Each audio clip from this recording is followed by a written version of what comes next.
Hello, hello. Donc, nous sommes de retour pour la deuxième partie. Déjà, merci à tous pour votre présence. Merci de prendre le temps de regarder, d'écouter, de liker, de commenter. Donc, vraiment, que Dieu vous bénisse, que l'Éternel se souvienne de vous parce que, assurément, encore une fois, je le dis, l'Éternel est sur ce plateau. Tout ce qu'on nous faisons sur la chaîne Malo à mes créations, ça vient de Dieu. Donc, clairement, c'est par inspiration de l'Éternel. Sinon, je ne serais jamais levé un matin pour faire tout ça. Et en plus, encore tellement de choses. Donc, merci Seigneur. Et merci Seigneur pour vos vies. Vraiment, si le décor tombe, hein, pardonnez-moi. Là, j'essaie de trouver une petite manœuvre, on verra. Mais voilà. Ce sont les aléas du direct, comme on dit, parce qu'on ne fait pas de... On fait tout en one shot. Ça, c'est la ligne de conduite, on fait tout en one shot. Et puis, bah, écoutez, c'est les aléas de la vie. Donc maintenant, sans plus tarder, nous allons lire un passage du livre Ma princesse de Sherry Rose Shepherd. Donc on va voir hein, ce que le Seigneur veut nous dire. Oui, moi aussi je suis concernée, on va voir. Ok, Seigneur, c'est parti. Ok.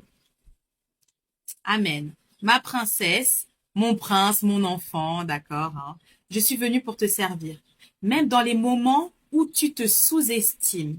Laisse-moi te rappeler, ma princesse, que moi, ton roi, je suis venu pour te servir. Je ne t'ai pas seulement créé, j'ai aussi défendu ta vie, réconforté ton esprit et répondu à tes besoins. Tu as tellement de valeur pour moi que j'ai même payé le prix ultime à la croix pour te racheter, mon bien-aimé. Je peux prendre n'importe laquelle de tes faiblesses ou des erreurs que tu as faites et les utiliser miraculeusement pour ma gloire. Amen. Ça, c'est tellement vrai. Nous-mêmes, on se sait, hein? On se sait. Je suis à la fois patient, doux et tendre de cœur. Je suis amour. Désormais, puisque tu sais que tes péchés te sont pardonnés, je te demande de te détourner de ce que tu étais et de devenir celui que je t'ai appelé à être. Laisse-moi t'aider. Je suis ton Dieu qui t'aime, quoi qu'il arrive. Je t'aime, ton roi qui est venu pour toi. Et le petit verset, donc je vous montre un peu comment est-ce que ça se présente. Donc le texte et à côté le verset. Il fait un temps où c'était un peu en couleur, mais bon. Ah, Seigneur. No comment. Et du coup, bah maintenant, je l'ai en noir et blanc. Et maintenant, il y a eu tellement de publications que maintenant, elles sont en noir et blanc. C'est ainsi que le Fils de l'homme est venu, non pour être servi, mais pour servir et donner sa vie comme la rançon de plusieurs. Matthieu 20, verset 28. J'ai à cœur d'en faire un deuxième, on va voir. Hein. Allez, 1, 2, 3, stop. Mon prince, allez, on va mettre mon prince cette fois-ci. Ton temps est précieux. Le temps que je t'ai donné est d'une importance éternelle. Ta vie compte. Et le bien le plus précieux que tu peux consacrer à quelqu'un ou à quelque chose est le temps. Rappelle-toi, mon prince, je veux que tous tes rendez-vous soient selon ma volonté parfaite. Oui, on est fatigué de la volonté permissive. La volonté parfaite de Dieu, c'est ce qu'on veut. Les bonnes occasions ne viendront pas toutes de moi. Vous imaginez, les bonnes occasions ne viendront pas toutes de notre Seigneur. Garde bien en tête, mon amour, qu'il peut y avoir plusieurs façons de gagner plus d'argent, mais tu ne peux jamais racheter le temps. Alors investis ton temps avec sagesse. Pense à ce que tu fais et comment tu utilises ta précieuse vie. Tes pensées sont-elles remplies des choses qui comptent le plus pour toi? Il est maintenant temps de prendre le contrôle de ton agenda et de vivre une vie qui compte. Si tu t'assois avec moi, je t'aiderai à enlever les choses qui t'empêchent de faire ce qui importe le plus en cette saison de ta vie. Il n'y a pas de mauvais moment pour faire les bonnes choses. Alors viens et expérimente le succès sous la direction divine. Je t'aime, ton roi, et l'Éternel gardien de ton temps.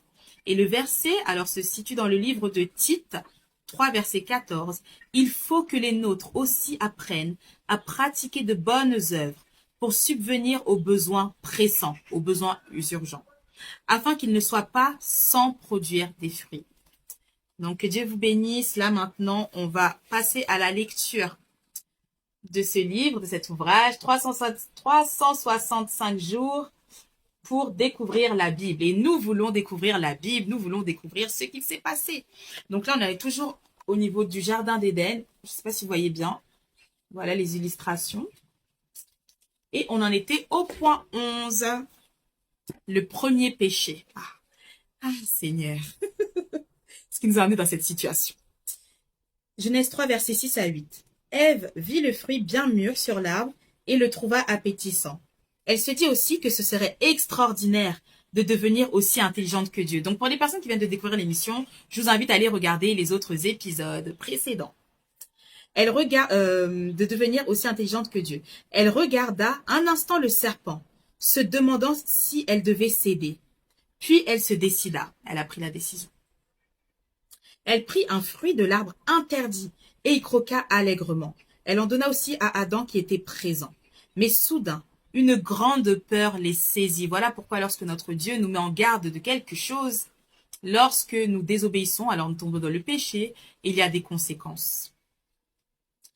Puisque l'esprit de peur ne vient pas de Dieu. Jusqu'à cet instant précis, ils n'avaient rien connu de tel. Ils avaient été parfaitement heureux avant la désobéissance. Ils comprirent qu'ils avaient mal agi. Ils se sentaient coupables et avaient honte. Le soir venu, Dieu vint à leur rencontre dans le jardin pour leur parler, comme d'habitude, car tous les soirs, le Seigneur venait les visiter dans le jardin pour parler avec eux, etc. Mais ils se cachèrent. Ils savaient au fond d'eux-mêmes qui lui avait désobéi. Alors, je ne sais pas si vous pourriez voir un petit peu l'illustration qui est là. On voit Ève et Adam en train de se cacher. Voilà. Que Dieu nous aide, vraiment, que Dieu nous aide. Alors, point 12, l'amitié perdue. Genèse 3, versets 9 à 24. Dieu appela ses amis. Vous avez vu, avant, ils étaient amis de Dieu. Où êtes-vous? Pourquoi vous cachez-vous? Adam dit à Dieu qu'ils avaient honte et avaient peur de lui. Dieu leur demanda, « Avez-vous mangé du fruit défendu ?» Adam répondit, « C'est la faute d'Ève, c'est elle qui m'en a donné. » Ève dit de son côté, « Non, ce n'est pas ma faute, c'est la faute du serpent qui m'a tenté. Alors j'ai cédé et pris de ce fruit. » Dieu leur dit alors, « Maintenant, vous savez au plus profond de vous. » Ah, désolé, je pense qu'il y a un jeu de lumière quand je baisse la tête. On va essayer de dire comme ça. Vous savez au plus profond de vous. Pardon. Tac, tac, tac. Ah, voilà. Maintenant, vous savez au plus profond de vous ce qui est bien et ce qui est mal. Vous avez trahi ma confiance, parce que lorsque l'on pêche, c'est ce qu'on fait en fait. On trahit la confiance de notre Dieu.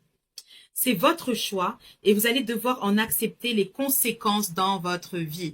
Les conséquences qui ont impacté toute l'humanité, mais gloire soit rendue à Jésus. Le Seigneur avait quand même un plan B. Un plan B, façon de parler, c'était déjà son plan dès le départ. Mais bon.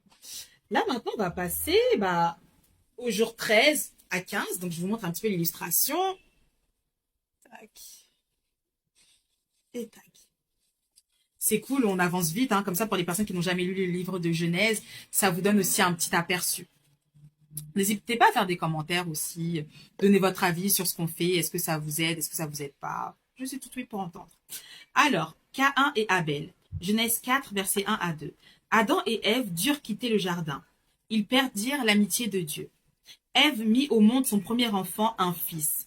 Elle était heureuse et fière de cette naissance. Ils l'appelèrent Caïn. Puis elle enfanta un autre fils qu'ils appelèrent Abel. En grandissant, Caïn devint cultivateur. Il travaillait chaque jour dans les champs. Abel, lui, devint berger, faisant paître ses troupeaux de chèvres et de moutons. On peut continuer à le point 14 avant que ça se termine. Des offrandes pour Dieu. Genèse 4, 3 à 5 et Hébreux 11, verset 4. Les récoltes de Caïn furent abondantes. Et il y eut de nombreuses naissances dans les troupeaux d'Abel. Ils décidèrent ensemble de remercier Dieu, en lui faisant une offrande chacun de son côté.